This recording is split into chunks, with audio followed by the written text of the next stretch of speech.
good evening. You're watching the Policy Times Unleashing India Global Web Summit series post COVID-19 devastation.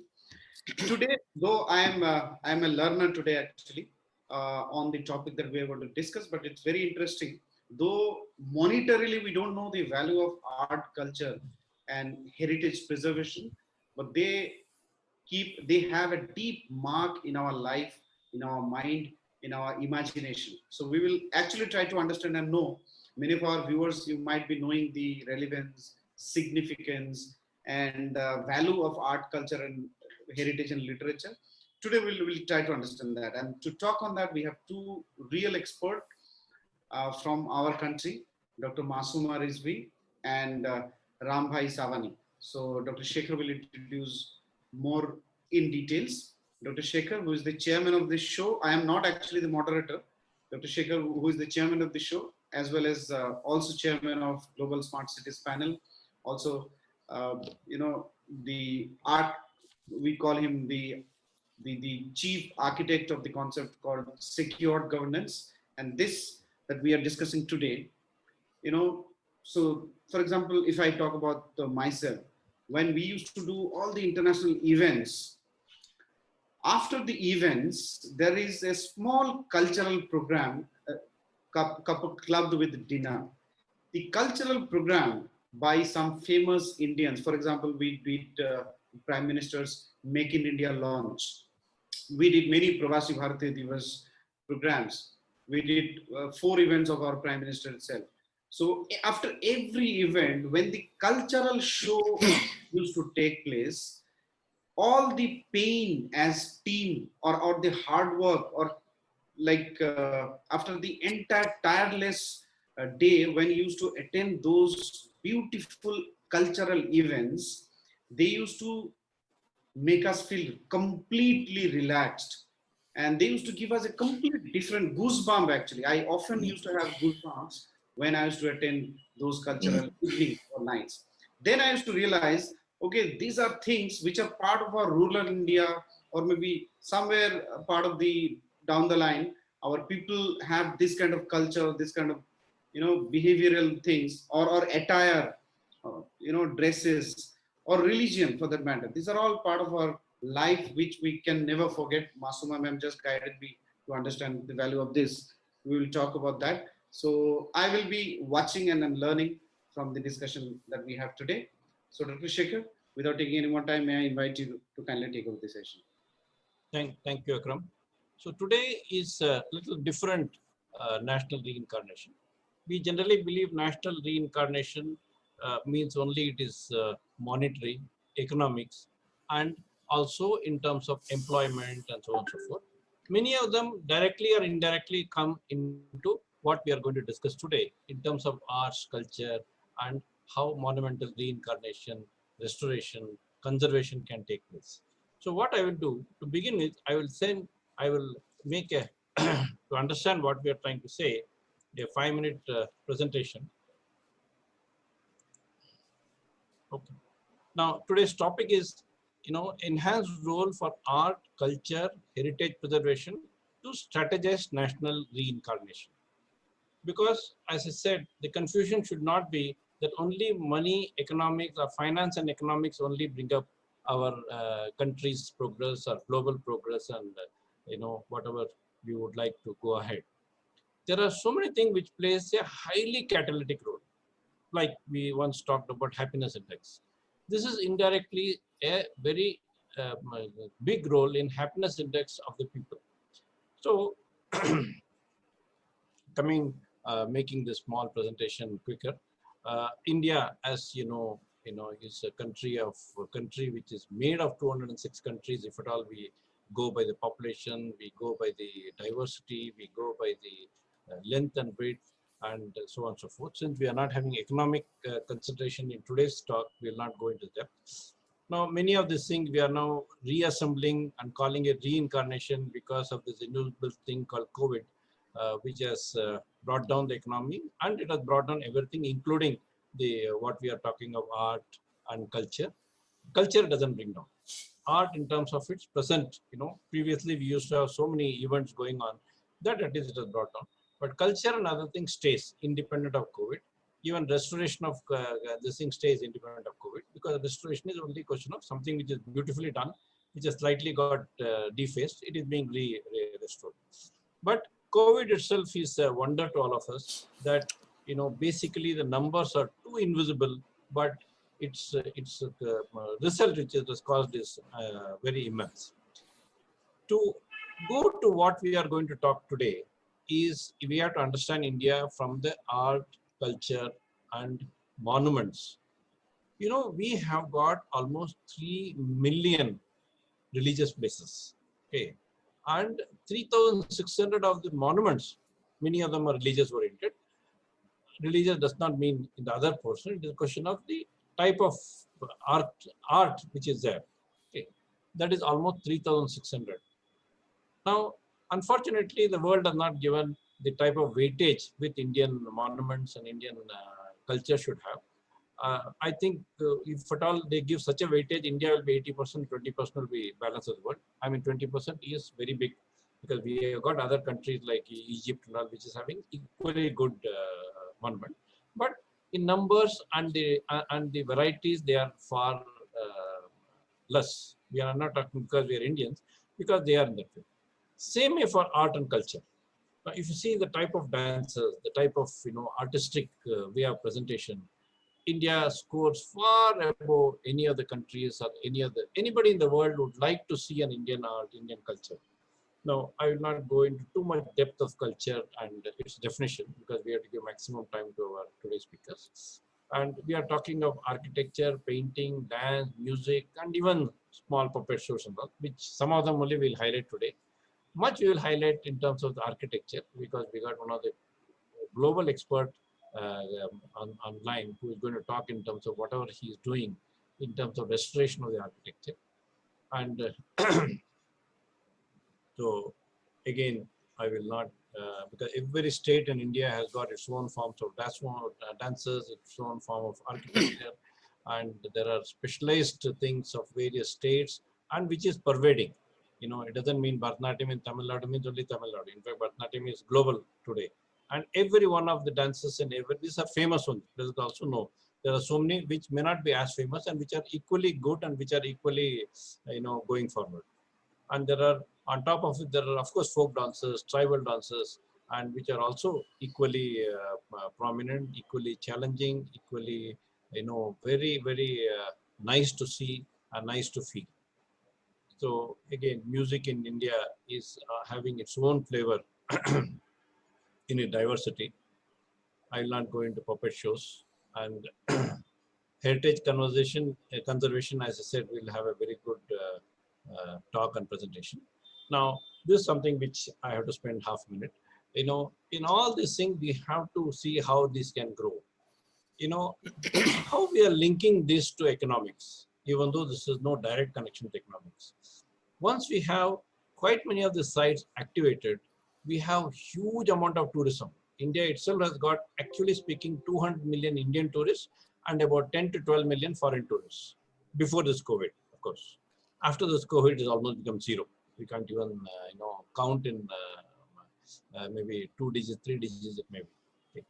So, but COVID is not going to stay too long. COVID has already started disappearing in numbers and in the mindset.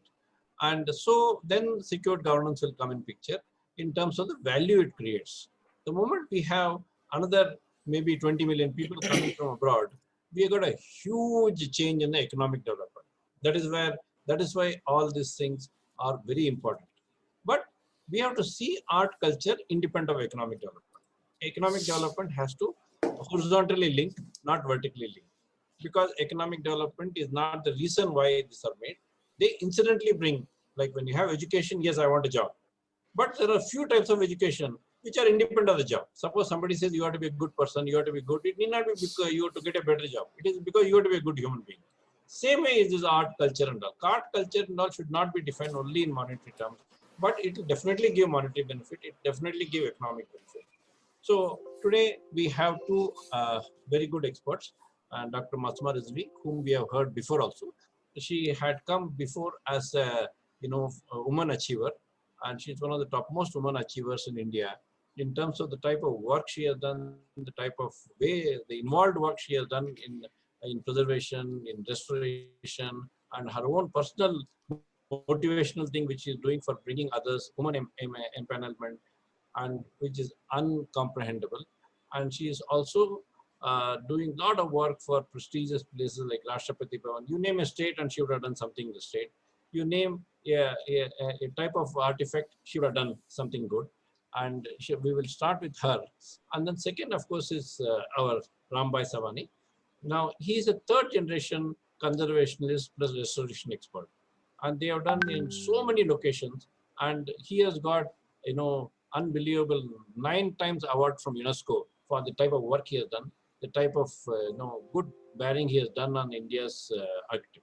So now let us start with Masuma, and afterwards we'll have Rambai. Then again Masuma will come for a second, and then we will have Rambai, and then I will conclude. So, Dr. Masuma, we will start with you. Thank you so much.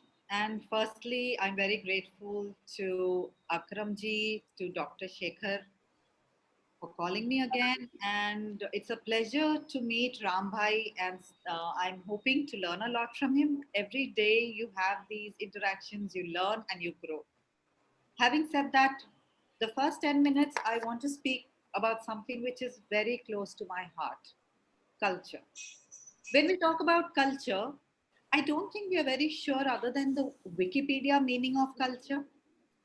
Well, for me and for all of us, culture is the source of our identities. It provides a set of values on which to base our lives and frame of references for our actions. नए घर में जा रहे हो, आप कहीं भी रहो, अगर आप हिंदुस्तानी हो, आपका कोई भी रिलीजन हो, you will take your holy book or some holy water, sprinkle it around or pray there. That is culture. Culture is greater than religion. कोई भी, they say that you can take a person out of India, but you cannot take India out of that person. Why? Because our culture is so magnificent. Today, I travel a lot, and wherever I go, I'm amazed. Not only do I see the cuisine, the food, everywhere there is haldi doodh. It has originated in India. In a cold morning in Toronto, I saw fritters. Original fritters were cornflake और cornflour, बेसन के पकोड़े वहां मिल रहे थे. कोई smell आती है कहीं पर, आपको कोई याद वो ट्रिगर कर जाती है. Any smell triggers a memory.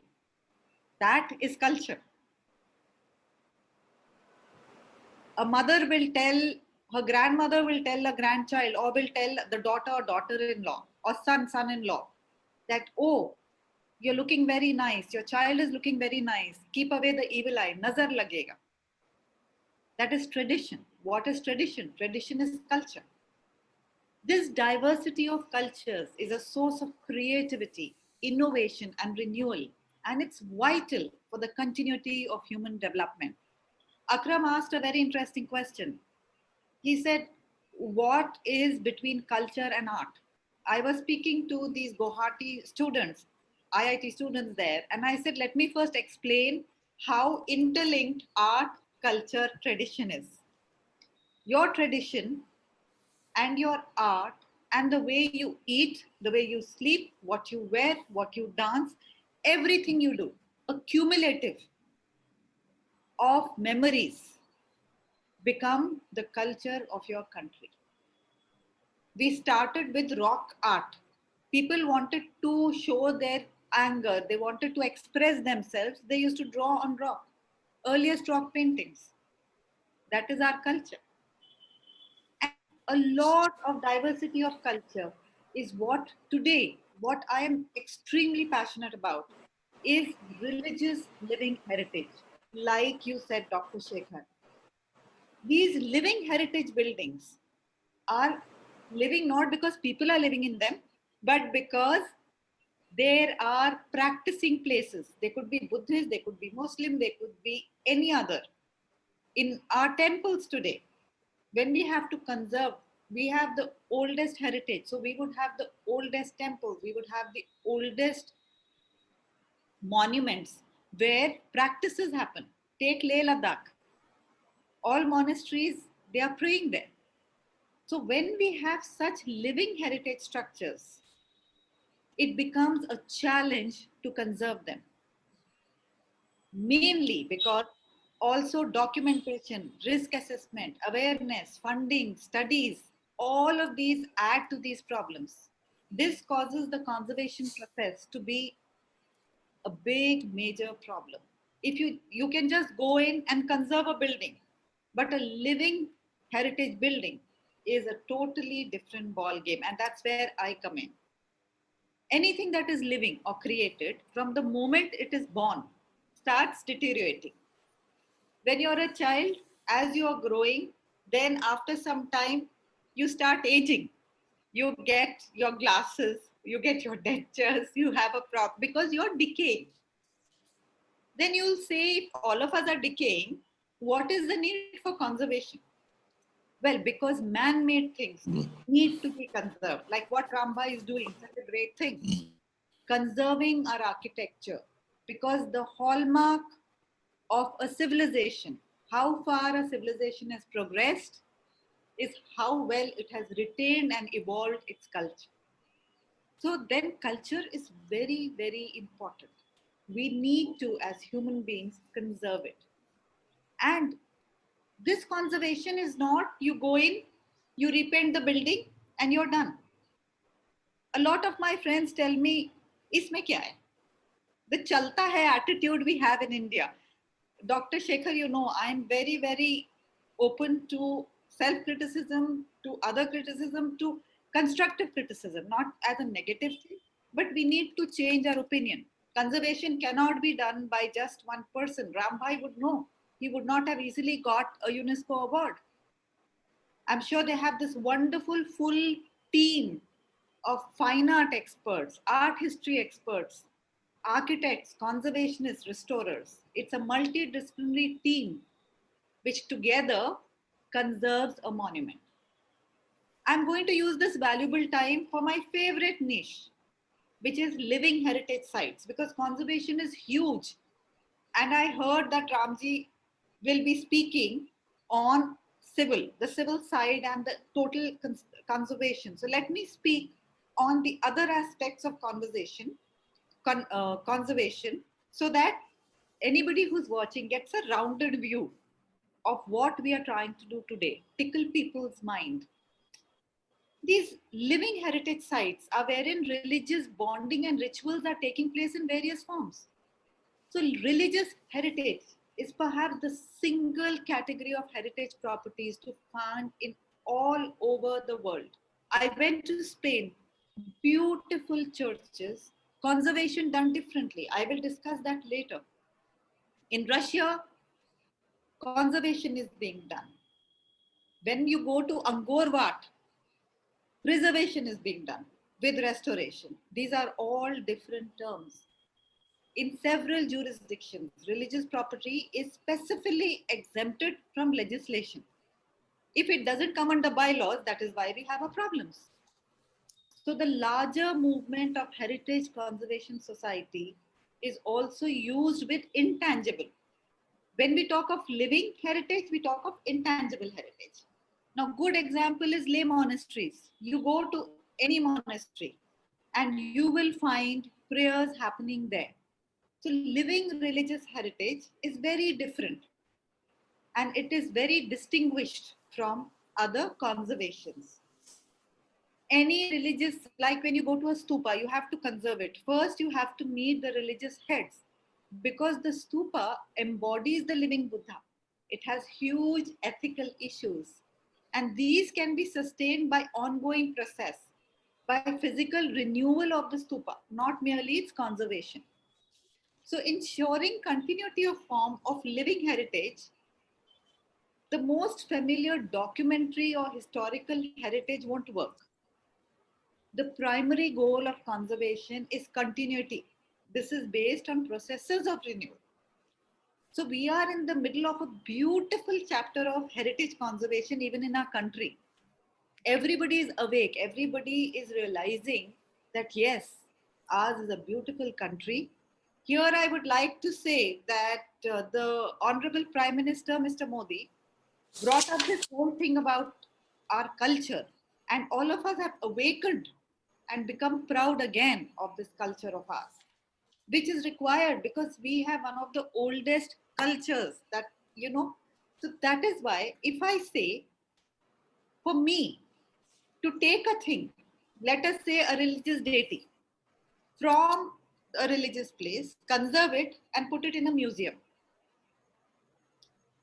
Now, when you put it in a museum, these beautiful exhibited religious objects, even though they are placed in a well interpreted museum display, it's too pristine. I agree, the conservation is needed. I'm just running, since we are talking, I'm just giving food for thought here, which are very, very important things. What happens to the intrinsic religious meaning of that object in some case? Antiseptic, pristine environment, you have put a very important religious piece of art. If you don't put, it degenerates. If you remove, it loses its value. Now, these sacred values have to be maintained even in museum settings. Let me give you a small example of what happens sometimes. This is the one issue of religious living heritage where we really need to think what to do with our conservation. We can't just go in, conserve, go out. No. We need to give it a thought. We need to have a proper policy, a separate policy for living heritage. Sometimes the conservator's instinct to preserve material fabric, like I saw for tankas, to minimize chain, run counters to conservation. The traditional desire of President monks in Hemis. I was horrified. I went there. They wanted to honor my husband and me because my husband was there. I said, stop the honor. I don't want it because I have photographs. The monks were repainting ancient paintings with oil paint that had got faded and painting over it. That is sacrilege. The minute I saw that, I started my journey. I came back, tried to tell people to ask a star question. Everybody said, you are an architect. What do you know about heritage? I said, okay. So 5 years back, I did my MA in conservation. And now I've finished my PhD. Because each one of us is responsible for our culture, for our heritage. We can't say, oh, government karegi. Why should the government do it? The government is doing, will do. What are we doing? Every local place has a heritage. Why can't we become stakeholders? Why can't each one of us ensure people don't spit? Thanks to COVID, the spitting has stopped. Yeah. That is the one positive thing of COVID. So the contemporary practice has evolved an entire lexicon of intervention strategies. This is based on how much of intervention. In some places, including United States, the term preservation and conservation are two different things. Last year, I went to Spain. I always go to these heritage sites. It was so amazing because in Spain, the conservation that is being done, anything new that is added is separate. You can make out this is the old material, this is the new material. And that is how it should be. That is one thought. The other thought is what we do in most of our buildings. It should be exactly like new. Now, I am just bringing this out because today, like Dr. Shekhar said, this is a platform to just throw up thoughts for people to think. There are no solutions. There is no right or wrong. I'm just giving you my point of views. For anybody interested in conservation to think. This conversation is about thinking about conservation. What are we looking at? I went to Angkor Wat. I was sent to Angkor Wat to see the conservation happening. It was so amazing. Nothing was changed. Materials were kept as close as possible to the old times. Now we have to take a call. I did my PhD only because I want to eventually bring in rules about conservation, about restoration. I was appalled in Punjab when I went to check out the wall paintings. There were artists from Rajasthan who were painting with Rajasthani colors, which were supposed to be acrylic, which were supposed to be vegetable, they were acrylic. I'm not a whistleblower, but this is my country. I was in America, I came back because I'm very a proud Indian. And it hurt me that we do not have strict rules for conservation. We need to have very strict rules for conservation. We need to have people who are trained in conservation to do it. A very big place, I will not take names, in Punjab, there was a contractor who had taken the contract at the lowest bid. And when I asked, where is the board? Where do you write about who is your architect? How many visits has he done? मैं बैठा रहता हूँ यहाँ, यहाँ तो कोई नहीं आता जी. I went further into it. Like I told you, my aim is not to belittle anyone, but it is our country. If all of us don't allow these things, if the government has a rule where you have to have a multidisciplinary team before you start conservation, even for a small place, this will be a more beautiful country. Like you said, Dr. Shekhar, I totally agree with you. If we can showcase our culture, I won't say market our culture, showcase our culture. If each Indian gets proud of its heritage and culture, why is it that when we leave India and go out, become diaspora, suddenly we realize how beautiful our culture is? Each and every individual, wherever I go, I tell people, हर नुक्कड़ पे हमारे देश में monument है. It is up to us to become the stakeholders to ensure that monument पर एक छोटी सी building ना आ जाए. Anyway, so in all cases, the tangible and intangible manifestations, the heritage carries a lot of values.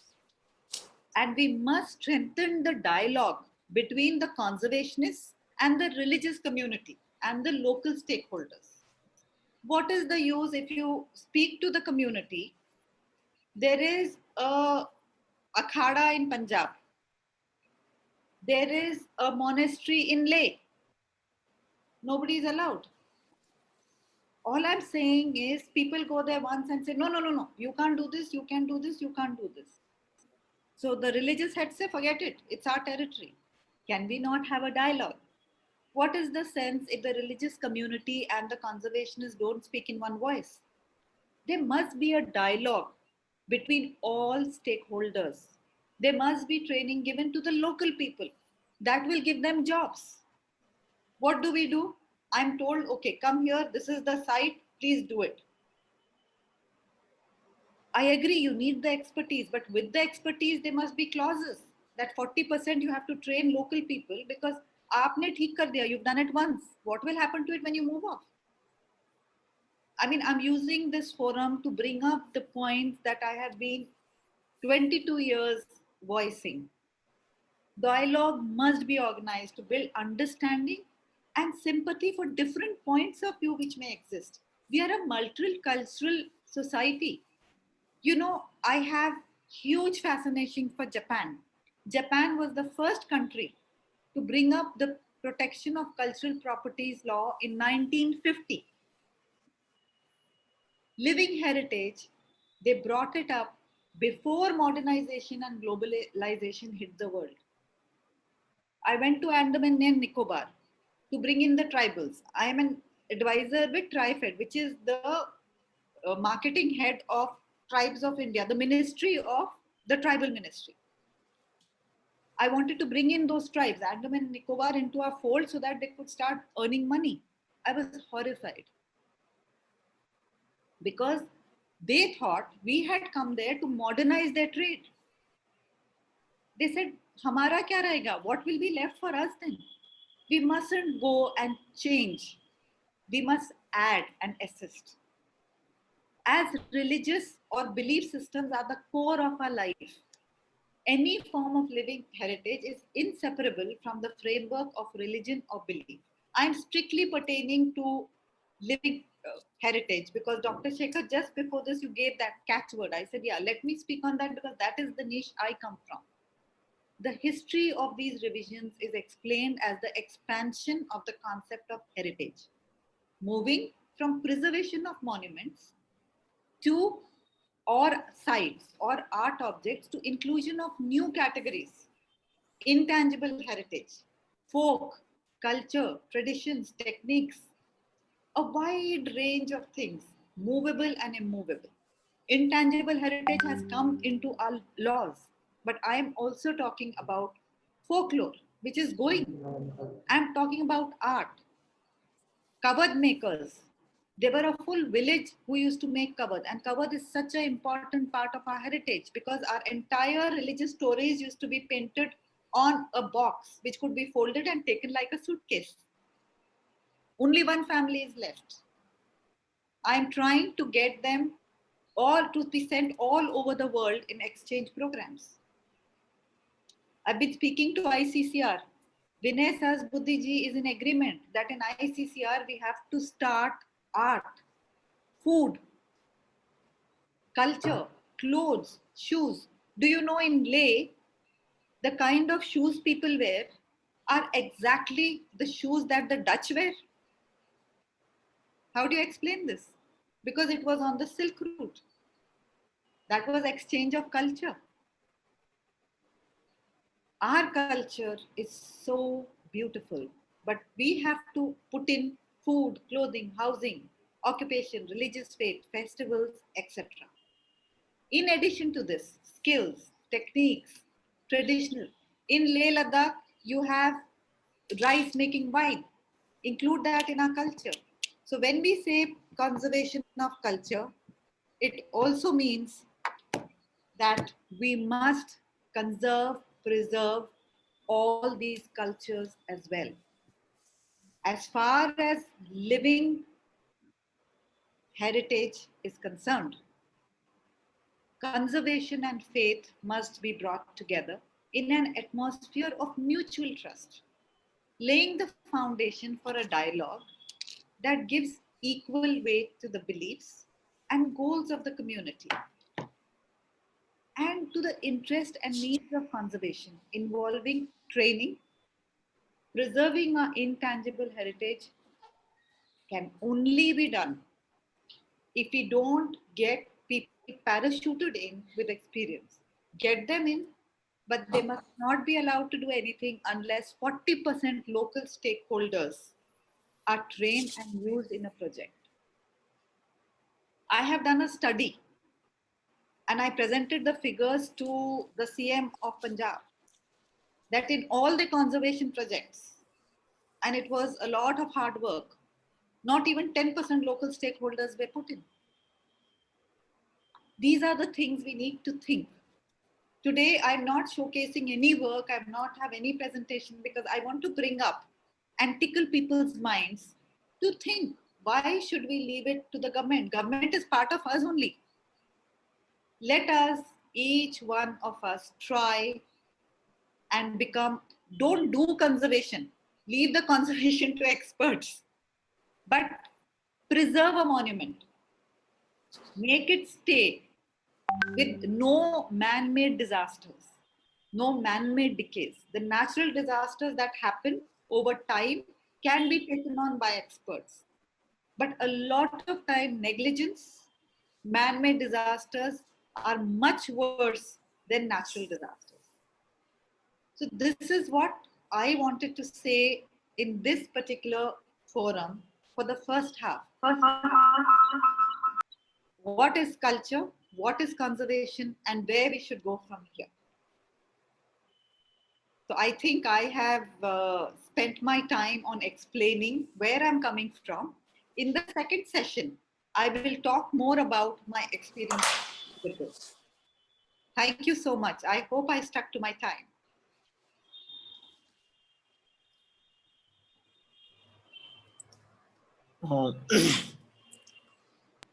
Thank you, madam. Thank you. Thank you. So now let me invite Rambhai. Yeah. Rambhai has a presentation. Akram will give the presentation, and then along with that, he will start. I will speak. First of all, I thank Mr. Dr. Sekhar for giving me the opportunity to give a presentation, and I thank Akram sir and also Dr. Masuma ma'am. Masuma ma'am explained that how the culture and how it's important in our life and conservation. So I will try to elaborate more. If India is full of conservation, every नुक्कड़ में हर नुक्कड़ में heritage structure है, ये बात सही है. और अगर ये भारत का जो अगर attraction है लोगों को because of the culture, और अगर वेद के अंदर भी अथर्ववेद के अंदर भी हेरिटेज स्ट्रक्चर्स के बारे में, लाइम के बारे में एक्सप्लेन किया गया है. So the main challenge in India is to how to restore the monument, and preservation and conservation of the monument is very important. So I will try to explain how the conservation of the different monument we restore in different manner, because we have experience of more than 150 structures for the restoration of heritage structures. Every monument have a different experience, because every monument has different methodology, construction techniques, method, architectural. So her monument के restoration के time पे we have to learn, we have to do the analysis, we have to study, we have to find the resources of the material, we have to understand the material, and then we have to start the restoration. So it's a very challenging. Same time, it's a very difficult to find the craftsmen. So we have so far we have given the training to 700 plus craftsmen, because main challenge for the restoration is the craftsmen and to give the training. Can I get a next slide? Akram sir, yeah. I try to explain. This is one of the monument that we have restored. So I try to explain the different monument we have restored. So ये देखने में तो बहुत ही अच्छा लगता है, लेकिन it's a while during the restoration of this monument, we there is a hotel Taj Mahal Palace in Mumbai. So अगर आप देखते हैं कि अगर ये मोन्यूमेंट के अंदर क्या क्या डिफिकल्टीज आती है, तो हमने जब स्टार्ट किया था उस टाइम पे पता चला कि इसके अंदर इपोक्सी लगा हुआ था.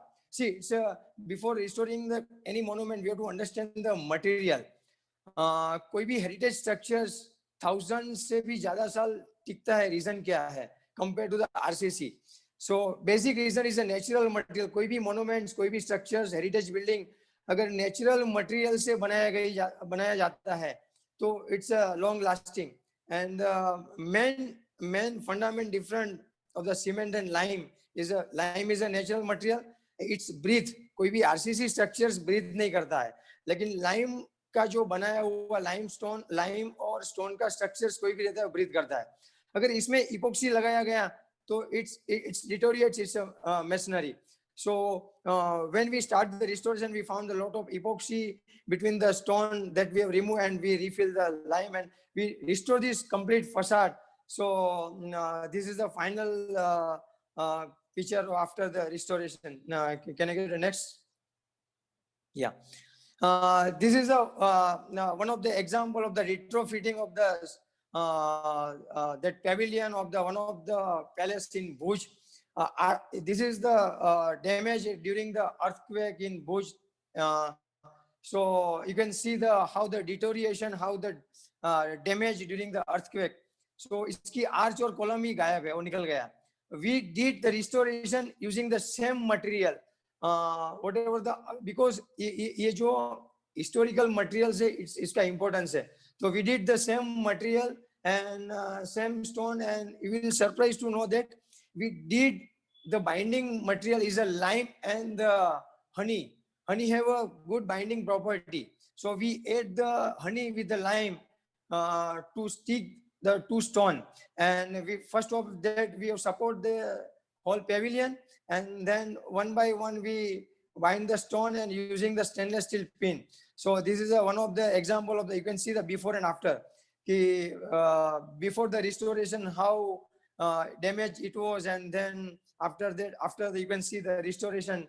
What is the so ये बताता है कि अगर कोई भी historical monument को restore करते हैं तो उसकी past glory आ जाती है. You can see it is better to restore always the monument in its ethical manner, in conservation method, and we should follow the conservation ethics like to like material. कोई मुझे बोला कि अगर ये तोड़ के आरसीसी का बना दो और स्टोन क्लेडिंग कर दो, वी कैन सी अगर आरसीसी का बना के स्टोन क्लेडिंग कर दिया तो उसकी लाइफ नहीं है. See so original material, historical material और नेचुरल मटेरियल से कोई भी स्ट्रक्चर बनाते हैं तो उसकी एक लाइफ एक अलग होती है. बिकॉज सीमेंट की लाइफ खत्म होती है, वहां से लाइम की लाइफ स्टार्ट होती है. कोई भी बिल्डिंग दिखा दीजिए 200 साल पुराना रहेगा सीमेंट का, लेकिन you can see the thousands year old heritage structures made up of lime and stone, you can see. So this is the strength of natural material and heritage material, and we should retain this. By retaining these structures we can preserve our culture also. Next slide. Yeah. It's a very interesting. This is a 300-year-old St. Thomas Cathedral Church in Bombay. You can surprise to listen that it is a second old building of Bombay. आप देख सकते हो, actually original building was pitch roof that after photograph is there. So during the some period of time, someone has demolished that pitch roof and fixed the RCC slab. The late Sandhya Sawant, conservation architect in 2002, she has studied and she has understand one photograph from the postcard, the original photograph of this pitch roof. She has find this is the altar of the St. Thomas Cathedral Church. She has find and she has approached the client, and the Brinda Somaya was a principal architect for that. And after studying all this evidence, she has done the plan, and we restore this building, this altar in original form using the pitch roof. You can see that Porbandar limestone that we procured from the Porbandar. Fort area की, बॉम्बे की fort area की जितनी भी building बनी है, the limestone was used to come from the Porbandar by sea. So limestone is a very porous, and it's a good breathability. So due to the breathability of the limestone, it's long lasting, and originally the limestone was used. So again, to follow the ethics of conservation, the same material and same aesthetic and same architectural things we did. Next. Yeah. You can see that this is a Greenwood bungalow of Mahabaleshwar. Again, this restoration, it was the original palace of King of Sangli. You can see the before, during, and before and after. There was a lot of deterioration in roof. There was a lot of deterioration in wood, because the people used to paint the wood. When we paint the wood, then we lose the aestheticity or the beautiful richness of the wood, the grains of the wood. So that we restore it to original surface, and we restore the complete roof, and we using the lead sheet and the mangalore tile and wooden boarding and everything. And it's a very interesting thing. Actually कोई भी wood पहले के जमाने में जब use करते थे तो they used to do the preservative treatment. आज जो termite की जो problem होती है, तो वो termite का problem क्या है, क्यों है? Because nowadays people used to just spray the chemical and just finish the anti-termite treatment. But actually in previous day, the people used to do the preservation of the wood using the huge tank with a boiled oil, and the tobacco is a very anti-termite property, and they used to boil at 90 degree that wood in the linseed oil and tobacco, and for the 15 minutes, so it's penetrate the oil. ये पता है कि stone के would के अंदर oil content की वजह से टर्माइट मिनिमम हो जाती है, उसकी लाइफ बढ़ जाती है ऑयल कंटेंट की वजह से। टीक वुड की डिमांड क्यों है? टीक वुड के अंदर ऑयल कंटेंट है, बाकी वुड में नहीं है। Because of that reason, it fights against the termite, and both come termite attack hota hai. So that we did the conservation. During the conservation, we have to do the lot of R&D. We have to study the lot of things, and we have to understand the cause other than the address the only symptoms. आज क्या होता है कि leakage हुआ, ऊपर से पुताई कर दिया, हो गया, केमिकल लगा दो, हो गया। Other than that, if we understand क्यों लीकेज हो रहा है, क्या रीजन है, प्रीवियस सिमिलर केसेस क्या था, डिफरेंट केसेस का स्टडी करते हैं, स्ट्रक्चरल कंजर्वेशन का स्ट्रक्चरल एनालिसिस करते हैं, तो अगर प्रॉपर स्टडी करते हैं, एनालिसिस करते हैं, then we address the method, then we evaluate the method of conservation, and then we can address the proper cause other than the symptoms. So every conservation process must be address the cause other than the symptoms. Next. Yeah, you can see the one. This is a photograph of the Gohar Mahal in Bhopal. You can see one photograph. There is the columns are missing and the arches are hanging. So you can see the next photograph that we have restored that column, we have restored that missing column, that we have restored the deteriorated column, how we have given the supporting system to address the column, how arches are support. Because when we restore, when we are addressing the restoration work in the heritage building, we must preserve, we must save the existing structure, whatever the in position is there. So कोई भी structure जो condition में है उसको पहले protect करना चाहिए, उसको सपोर्ट करना चाहिए। ऐसा नहीं होना चाहिए कि भाई हम स्ट्रक्चर को हाथ में लिया और वही जो अच्छा था वो भी गिर गया। So these are the methods how we do the supporting system, and you can see the before, during, after of the columns. And this is the lime mortar and the brick, the column. You can see the finishing. Lime के अंदर इतनी ताकत है कि अगर उससे चाहिए वो फिनिशिंग ला सकते हैं, उससे चाहिए वो शेप ला सकते हैं, आर्टवर्क ला सकते हैं. We can do the good artwork in lime. Next. Yeah, it's a very interesting project we did in 1995. This is a Khoja Jamaat Khana at the Bandra in Bombay. This building is completely translocated from one place to other place. See, this Khoja Sanatorium was at the center of plot, and that owner want to sit this building because he want to construct the big tower behind that. But as per the heritage conservation norms, you can't destroy the building, but you can shift the building.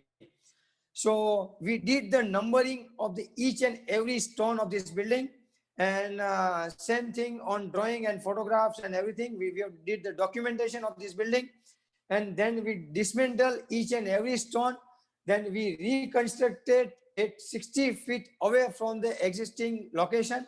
And today you can see it is next to the Mannat of the Shahrukh Khan's bungalow. It's a very next structure to the Mannat in. So now you can see the structure after the translocation of the building. You can very few projects you can see the translocation is very challenge, because you have to use the same material, you have to use the same. If there is a 5 to 10% damage, so you have to do the petrography of that material and of similar material, similar stone, and we have to use the lime and stone, and step by step we have to do the arches and everything. So same building we have reconstructed using the same material. So it is the best example. It was a very challenging for us, but we did successfully with the supporting of the everyone. And we do next. Next. Yeah, this is a Aligarh Muslim University, and it is a 150-year plus that old building. This is the brick exposed brick in line. Same, actually, it was a good experience for me. Same time, I was doing the restoration of the two exposed brick masonry structure. One was the IIM Ahmedabad, which was exposed brick masonry in cement, and other was Aligarh Muslim University, which was the exposed brick masonry in lime. 50 साल पुराना exposed brick in cement was more deteriorated than 150 साल पुराना exposed brick masonry structures in lime. तो इससे पता चलता है कि the building constructed from the natural material have a long lasting. Again, this is the reason of breathability of the lime compared to cement, because cement breathing नहीं कर सकता है, lime breathing कर सकता है, because of, see, if the bricks the heritage structures को अगर routine maintain करते हैं, it have a long lasting, because we having an example of 3,000-year-old structures in India using the lime and stone. Kumbholgarh Fort, 2,000-year-old Upperkot Fort. Right now we are restoring the Upperkot Fort, and with the zero cement project. See, we are not using the single particle of the cement. We are purely using the lime and stone only. So nowadays, even बहुत लोग पूछते हैं कि cement lime से खाली lime से काम कैसा हो सकता है? It's a very bad luck that, unfortunate that, कि लोग जो लाइम का अपोज करते हैं या तो लाइम का यूज नहीं करते हैं, जस्ट बिकॉज ऑफ इग्नोरेंस, उनको लाइम की प्रोसेस मालूम नहीं है या तो गलत तरीके से लाइम को यूज करता है, they are not understanding the lime. इसकी वजह से लाइम के लिए एक ध्रुणा क्रिया हुआ, ध्रुणा उत्पन्न हुआ है कि लोग लाइम इग्नोर करते हैं. कितने लोग लाइम के अंदर सीमेंट ऐड करते हैं. We should not use, because it will reduce the life of lime. So if we understand the process of lime, characteristic of lime, we can get a better result, and we can have a long lasting of the structures and in lime. And next. Yeah, this is a Sardar Gate of Junagadh, which is one of the historical gate more than 150-year-old. You can see the before and after of the restoration. Before and after of the restoration, you can see the internal passage, and there is a clock tower. See, the people during the maintenance, people used to do the RCC slab. वो immediately 10-20 साल के अंदर वो खत्म हो जाता है. You can see after we did the study of that gate and archival photographs and literature, what was the original, and there was a lime plaster, and there was a wooden floor, there was a wooden staircase. So we understand, we studied, and then we restored its original, and we can see the past glory that Sardar Gate has regained. So the restoration process is very interesting. It's a time consuming, brainstorming, painstaking, but it's a very necessity for the heritage monument. Then only we can survive our culture and monument. Next.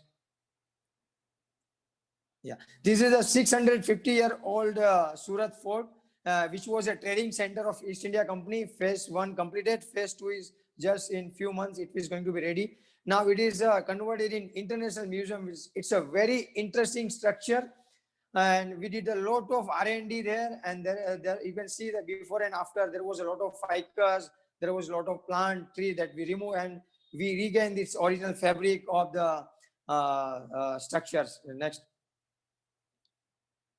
Yeah, again, this is the internal part of the Surat Castle. You can see the before and after of the structure, how beautiful. You can see using the wood and lime and stone, nothing else. There is no any artificial material. Every natural material which was originally construction material for the was used in the original construction. Next. Yeah, again, this is a before. You can see the jack arches and lime plaster, and there was a booze, and you can see, you're surprised to understand that 20 feet thick wall was constructed in lime and stone in the Surat fort, that we restored its in original form. And you can see the lime plaster and all the original fabric we have restored in original form. Next. Yeah, this is an aerial view of Surat Castle at the bank of Tapi River, and almost it's in a completed stage, and it is a beautiful structure to visit. It is now, it's an international museum. Next. Yeah, there is a one fire temple of Parsi in Surat that we have restored. You can see the before and after of the structures with the lime plaster, wooden, and everything to its original form. Next. Yeah, this is Allahabad Muslim University. You can see this. There is a fresco painting was there. So it was very challenging for us to restore the fresco painting, which was damaged during the leakage during the monsoon. So what we did, we approached the fine art student of the same university, and we motivate them to take the job, and we get the done this fresco and they all student from Allahabad University, but they made a team of and fresco painting is about that it is a fresh lime punning, and then using the natural pigments of the vegetable paints, and that we put in the fresh lime putty, which when it was when it is wet. जो normal paint करते हैं वो actually surface पे paint होता है, it can be peel of any time, but ये जो fresco painting करते हैं वो long time, it's penetrate inside the body of lime mortar, so it's penetrate, and it's a complete composite body, so it's it having a long lasting. You can see the before and after of the Vijayanagaram Hall of Allahabad University. You can see. Next. ये जो Allahabad university का external डोम का picture आप देख रहे हो, तो actually जो ब्लू कलर का डोम दिख रहा है, इट्स वेरी इंटरेस्टिंग. इसका आर्काइवल में से एक फोटोग्राफ मिला जिसमें ओरिजिनल टाइल्स का एक original tile was the same. During some time someone has done the ceramic tiles on that. So during the restoration we did the R&D. वहाँ के local लोगों ने भी हमको एक sample दिया. It was a handmade tiles, and the importance and the significance of the tiles on the dome was that कि morning में आपको एक अलग color दिखेगा, दोपहर को एक अलग दिखेगा. In the evening you can see the different color of the dome. So it's a handmade tiles, and we did the 7 to 8 month R&D to prepare the handmade tiles.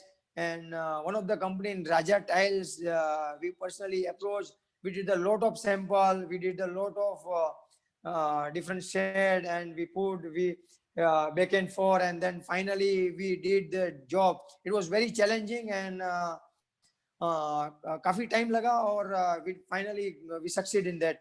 It's a handmade tiles, and it's a color changing tiles, which photograph we found from the British Library. And from that we studied, and finally we did. So during the conservation देखने में बहुत simple लगता है, लेकिन उसके पीछे का जो पेन टेकिंग या तो उसके पीछे का जो R&D है वो बहुत ही important हो जाता है. और it's a very important to select the right material at the right time. So it's very challenging, and we did that restoration. This is the university where our past 6 prime minister was a student of this university. Next. Yeah, this is a town hall of Visakhapatnam, and this is a before and after. There was a Mangalore tile roof. There's a lot of wooden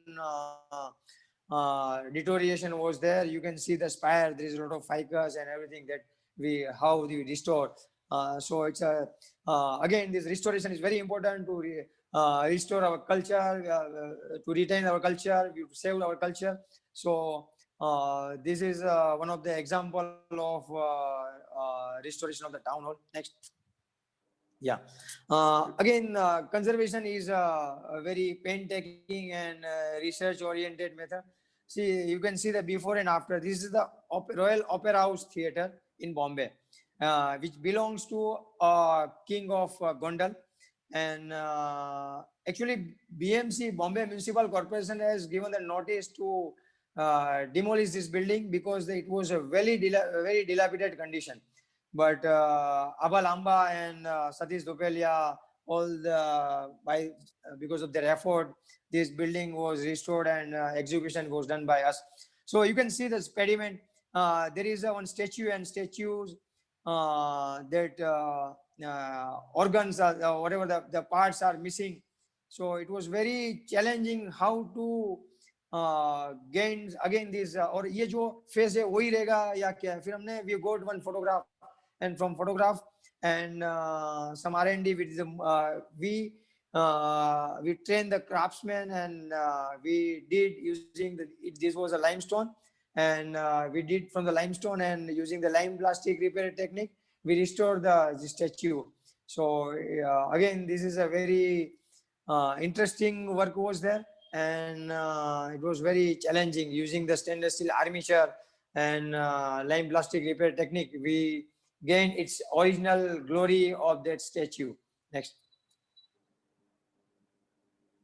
Yeah. Again, this is one of the building. It was a very small structure, but it was a very interesting.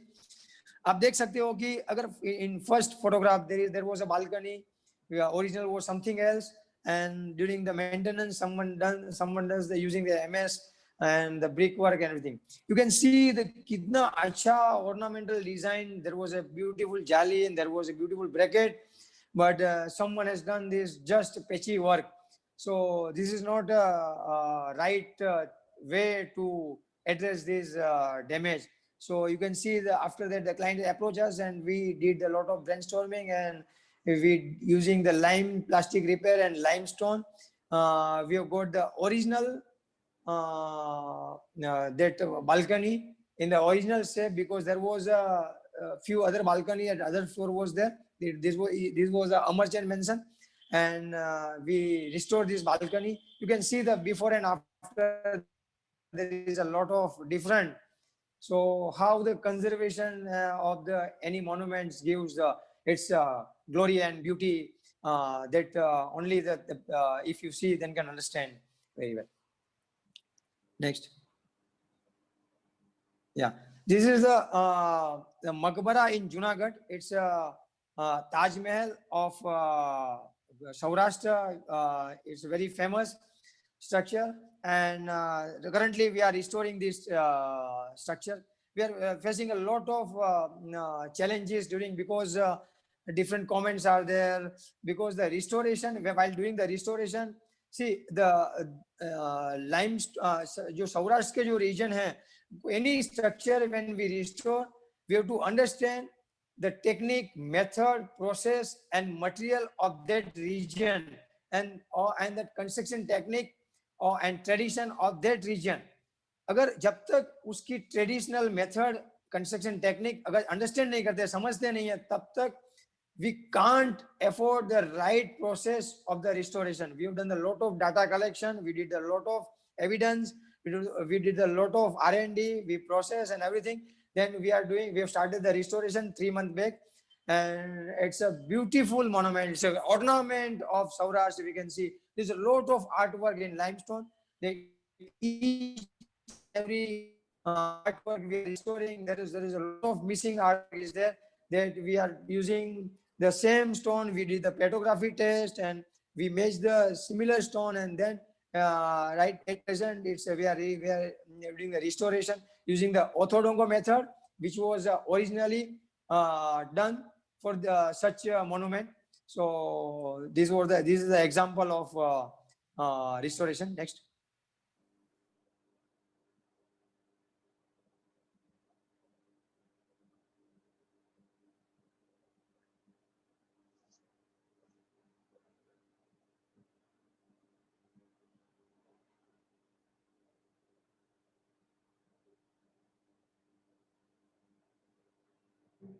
I think there is audio issue from Ram Bhai, Okay. Okay.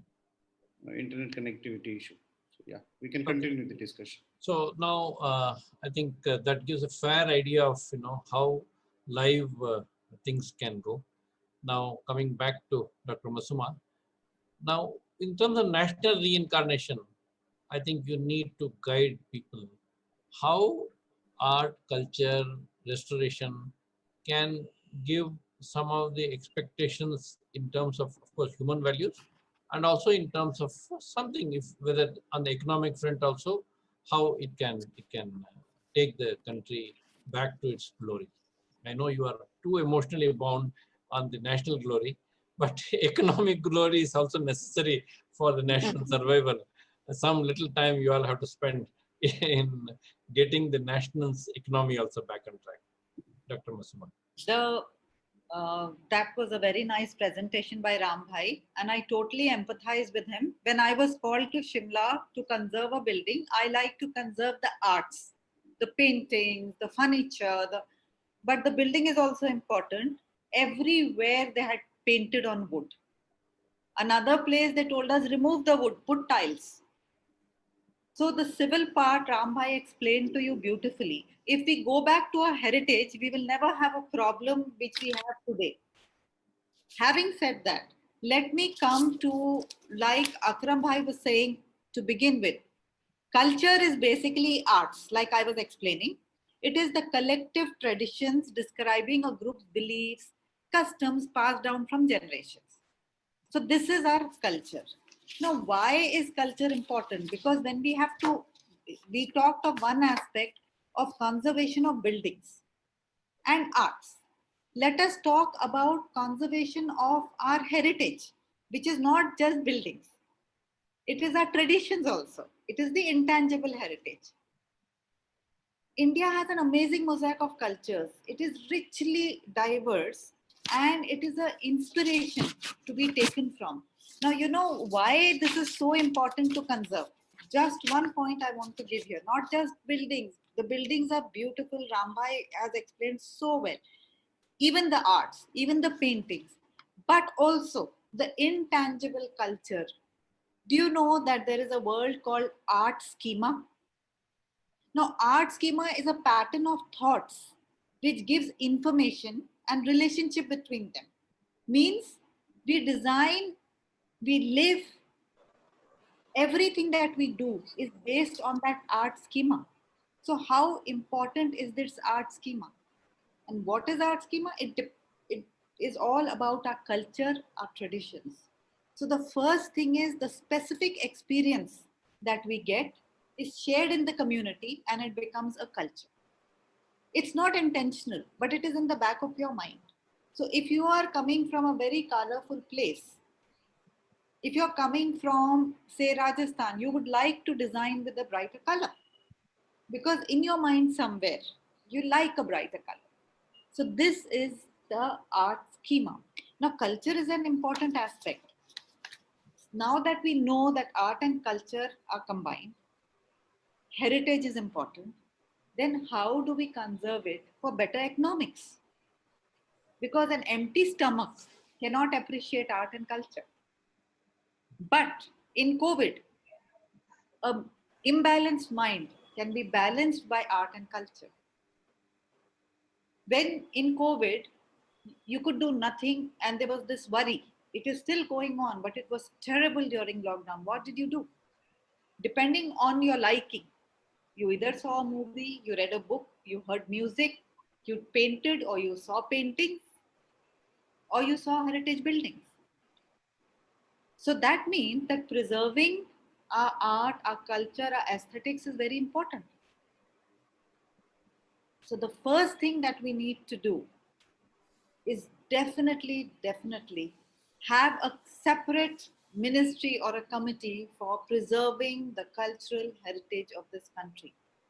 Be it tangible, be it intangible, because the culture ministry by itself is huge. But this itself needs to be done. Because not only do we need to conserve it, like Rambhai has been telling us of the work he's done. There's so much work we all have done, but it is not out there for people to visit. So when you conserve or preserve a building, you conserve the art forms. It should also be showcased for tourism.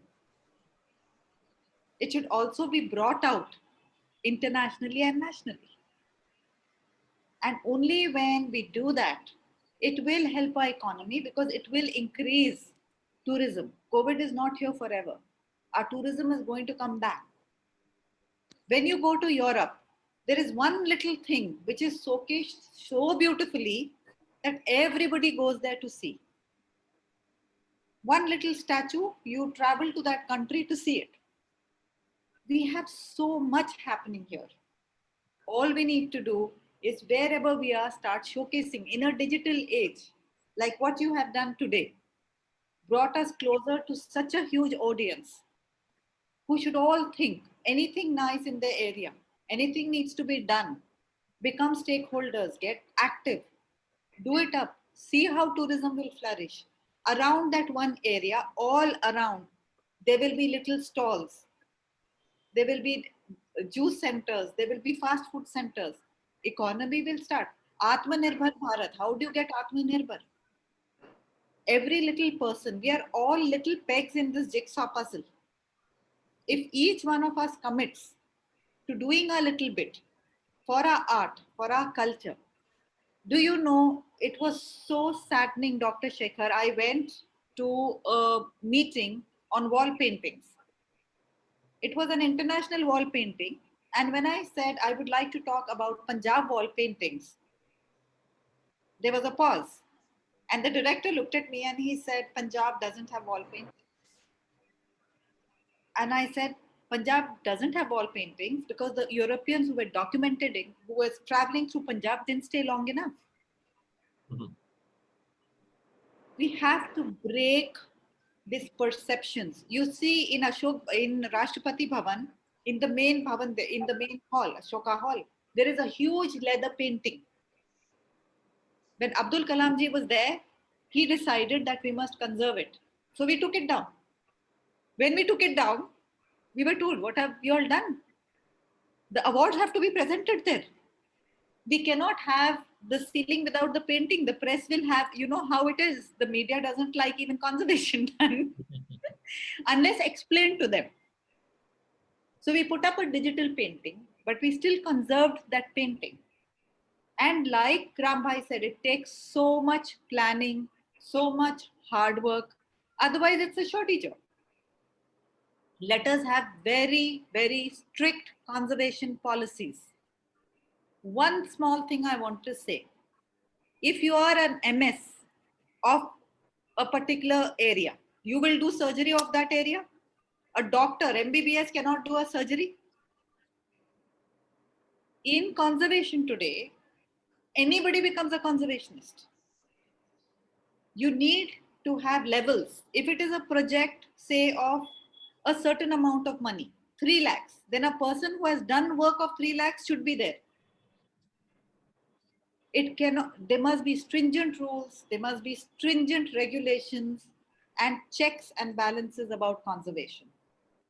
Strict rules have to come in because, as everybody knows, Ajanta Ellora, one of the caves was destroyed by bad work.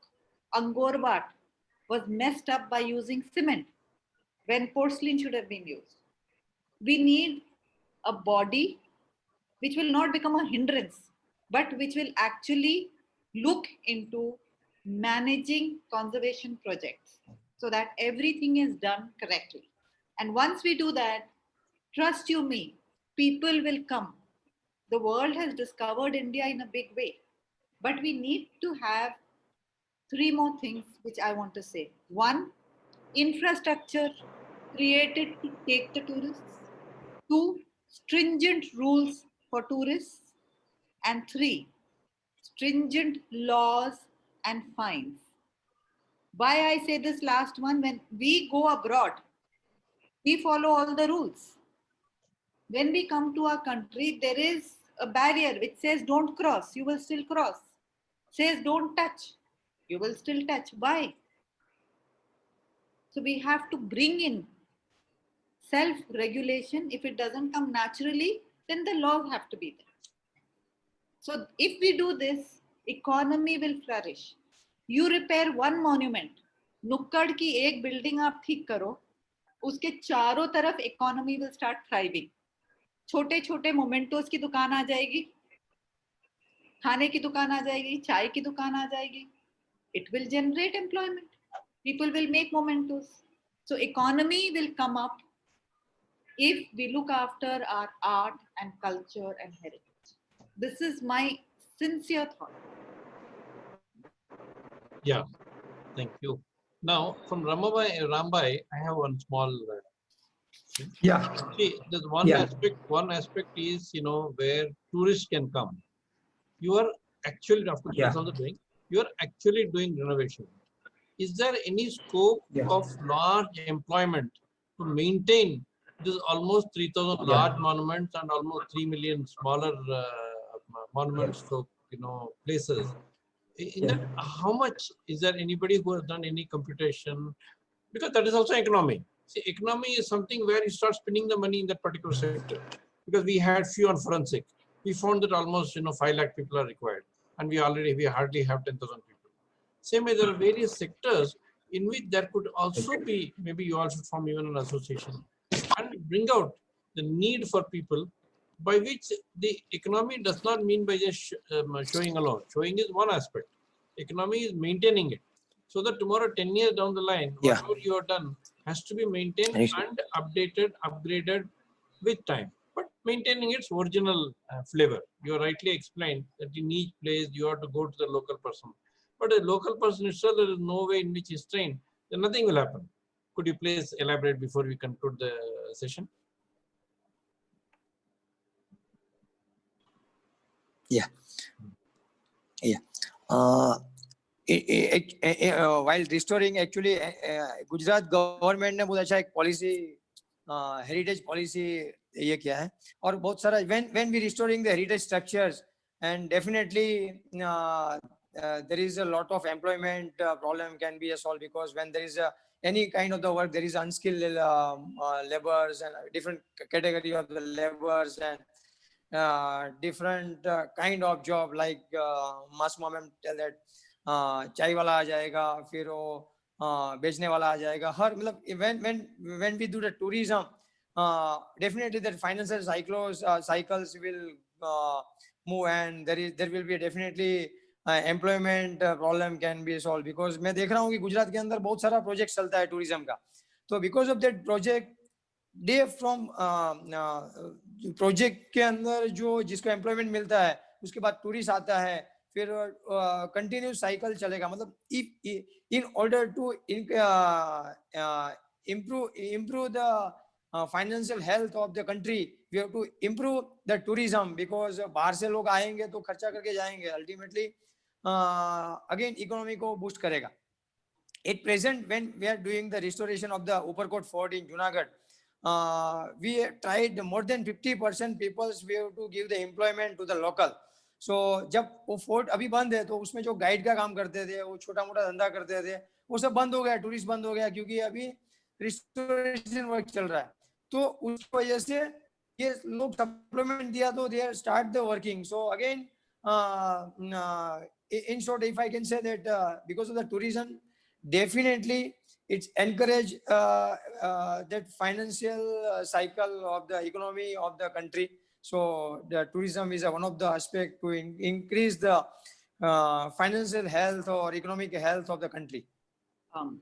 Yeah, thank you, Madam. Apple. Gee, I just wanted to say that after agriculture sector, the biggest sector of our country is handicraft. And what is handicraft? Arts and culture. Yeah. If we put an imperative towards the handicraft, showcase, I am with TriFed, like the Tribal Affairs Ministry. What are we doing? We are trying to showcase our tribal art all over the world, all over India, all over the world. The minute we empower, like Deen Dayal ji said, the last man in the line, the minute you empower right at the grassroots level, dheere dheere it will have a spiraling effect in the economy. So if we get in stringent rules that everywhere, whatever is done, we need people from outside, I agree, from foreign countries, whatever. But if we have these rules that if it is Indian, It will have less taxes, less leverage, less, you give them more benefits. I'm sure we'll be able to revive the economy this way. Get the handicraft people. We have so many of them. Use our own things. It will revive economy. Get people involved. Get local labor involved. Have a rule. Wherever work is happening, unskilled labor, get labor, and the social activities that we do, it must be limited to local peripheries so that they are realistically done. They are not just on paper. It will revive economy. Yeah, I think that has been an excellent suggestion, because it is the question of, one is the flavor of our culture, flavor of art, flavor of, so many things which are so aesthetically beautiful, attractive to the world, which we have not taken care. So even actually speaking in terms of employment, even if we advertise and put many things, that itself can generate employment, because the numbers are so many, and so many people can visit and go. So many people today in this question of virtual world, even if we put a camera and show, I'm sure people would like it. It's a question of how imaginatively it is being shown. If we just put a stationary camera, nobody's going to like it, just like a photograph.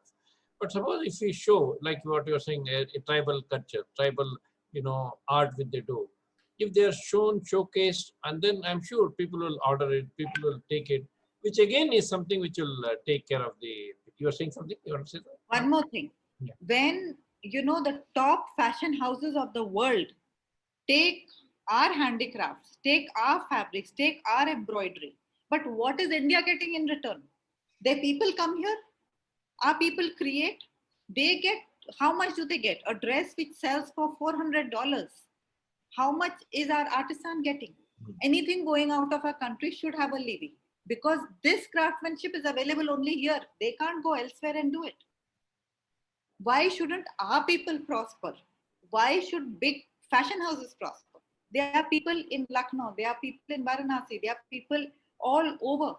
They come to India, they're doing a great job. Yes, because of them, our crafts have gone all over.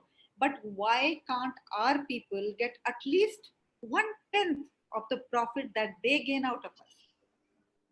I mean, that is my This is also another very important point, because many times we also know that many things which are peanuts are given to the actual artisan, and it is getting sold 1,000% more.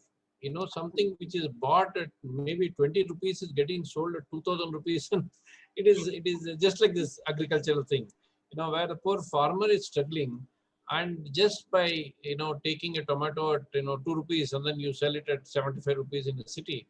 Why should I think that also is something which should be taken care, because the numbers are large, and I'm sure that also will have some more systematic study which we have to do to see that it is a question of broadening our scope and ensuring that there is an economic prosperity coming, and also it should give the happiness. We should not compute this field at least only by economic prosperity.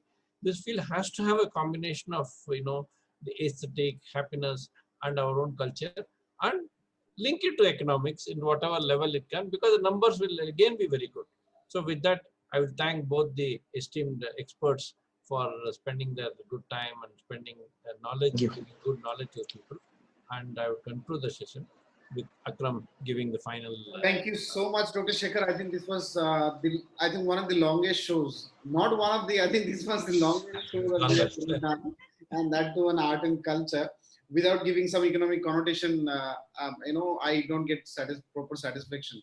So I just did a quick Google research. I found CII doing a very comprehensive report on it, saying that the global art and culture sector, the economic value of it is like 2,250 billion, and more than 30 million people are employed. So if that is the magnitude of this sector, it has, and also this sector is very closely connected with tourism, with skill development and industrialization for any nation. So which means, and then I was reading another UN report which says that 440 new cities are going to emerge with a population of more than 10 million, which means the value of art, culture and heritage conservation is going to be huge, and it's going to grow as urbanization and prosperity grows. Given this fact, CIA has given a lot of recommendations I was reading, including private public partnership, a lot of CSR incentives, tax incentives as to promote art culture in this country. So with these viewers, Policy Times is committed and dedicated to bring issues that are part and parcel of India's growth story. If you like our discussions, our views, do subscribe and like our channels. Thank you. Keep watching the Policy Times. Thank you. so Thank you. much. Thank you. Thank you. Thank you all. Bye.